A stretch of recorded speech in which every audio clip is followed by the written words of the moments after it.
Chigozie and Vivian had waited 10 years for a child. They had played fasts and visited every herbalist in the land. When Vivian finally became pregnant, the whole village rejoiced. People said the gods had remembered them. But when Mmesoma was born, there was no celebration. The baby did not cry. She did not move. Her eyes were wide open, looking straight at the old widow. Something no one else could see. The midwife ran out. From that day, rumors spread across Umuchu like fire in Hamatan. That said she talks to trees. That said she don't eat food, only drinking water. That said she disappeared one night and returned with dry leaves in her hands. Yet there was no forest around. But to her parents, Mmesoma was a blessing. They loved her deeply, even when they did not understand her. By the time Mmesoma was 5, strange things followed her like a shadow. Bird would gather around her when she sits alone. Snake would crawl past her feet without harm. Whenever she cries, rain would fall. Whenever the sky was clear. One day, during a village meeting, she walked into the square barefooted, wearing a white cloth around her waist. She said one sentence: "There is a spirit trapped under the big Iroko tree." People laughed at first, but 3 days later, thunder struck that same tree. There find bones and a pot filled with red cuts. Fear grabbed the elders. Some said the girl should be taken far away. Some said should be worshipped. But Chigozie hid his daughter close and said, "She's just a child, my child." Aloy, the village spiritual guide, called a special gathering. He was a respected man, known for talking with spirits and interpreting dreams. This girl, he begged lonely, is a spiritual side. She is not internal human. She came with a mission, but the mission is hidden. Until we know it, she must be watched. Villagers started keeping their children away from Mmesoma. Even her teacher stopped allowing her into school. She make other children dream straight. The teacher told Vivian one day a boy in the village fell into a well.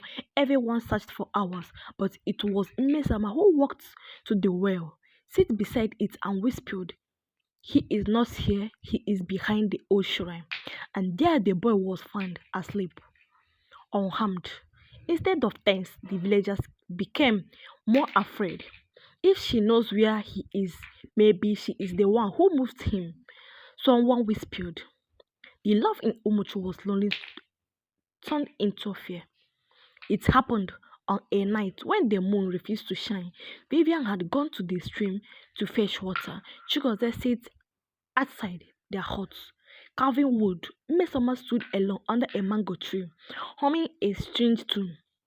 Suddenly, a fire broke out in the home of a rich trader named Okafor. The flame danced too high, too fast. People ran screaming.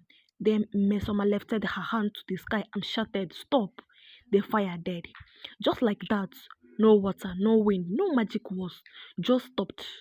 And the people started at her in silence. The next morning, a meeting was called. This time, the fear was deep. "We cannot keep pretending." One elder said, "This girl must be taken to the sacred forest. Let the spirits that sent her take her back." Chigozie refused. Vivia cried and begged, but the decision was final. On the seventh day, 4 men came to the house. They did not speak, they did not greet, they only pointed. Mmesoma did not resist. She walked between them, barefoot, calm. As they reached the edges of the sacred forest, the sky grew dark. Then came a voice, not loud, but it's in every ear. "If you send her away, Umuchu will lose its lights." The man dropped to their knees. One run back. The rest could not move. In the center of the village, Aloy was having a dream. In their dream, an old man with white hair and no eyes said, "This child is the key to your protection. She holds the voice of the rivers, the heart of the trees, and the memory of your ancestors. Keep her close or lose your peace." From that day, everything changed. Mmesoma was no longer seen as a curse but a gift. Aloy took her in for training. He said, "Your spirit is ancient, but your body is young. You must learn balance." She learned how to speak to spirits without calling them. She learned the silent wind and the guide water. She helped women who had lost children in the womb. She healed a man with a cursed leg just by touching his shadow. By age 12, people called her Nwanyemmo, spirit child, but she remained simple, kind, and quiet. She still fetched water for her mother, she still cleared the compound with her father, she still smiled at children, even the one who once ran from her. A dark spirit came to Umuchu. It started in whispered, then gods began drying. Children began talking in strange voice at midnight. Frogs started running from the sky. Aloy felt eye. No one would help. Then Mmesoma spoke. "It's not a curse from outside. It is from someone among us. Someone who made a secret covenant."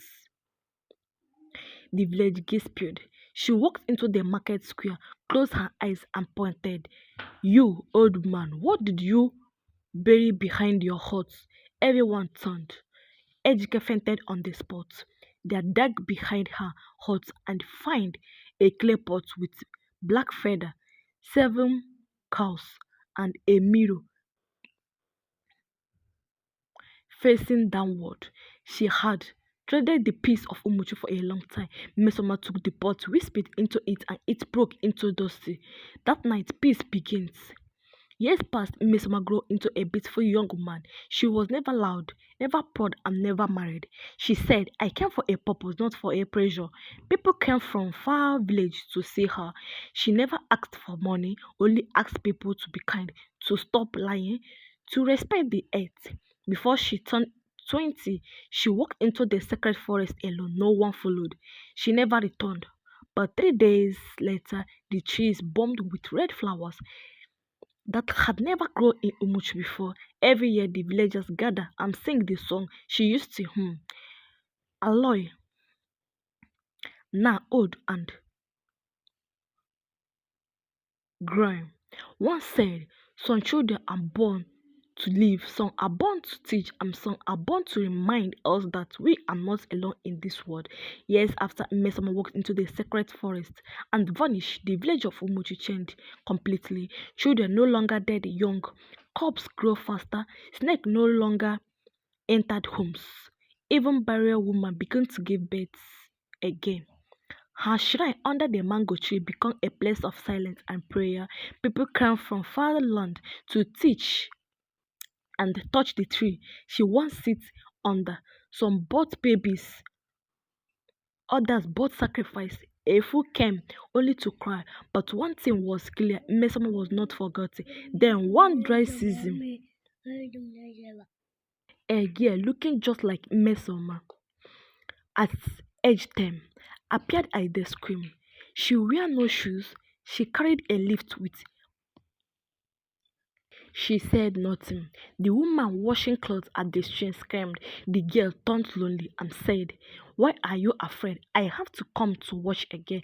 That same day, Aloy had a dream. In the dream, Mmesoma stood by his bed and said, "I'm not dead. I'm only walked into time. A child has come again with my eyes, but not my name. Do not fear her. Guide her." Aloy woke up, sweating, his hand cold. He rushed to the screen, but the girl was already gone. That night, heavy wind blew through the village, but not as a single tree fell. The elders gathered the next day. What if Mmesoma has returned in another form? Someone asked.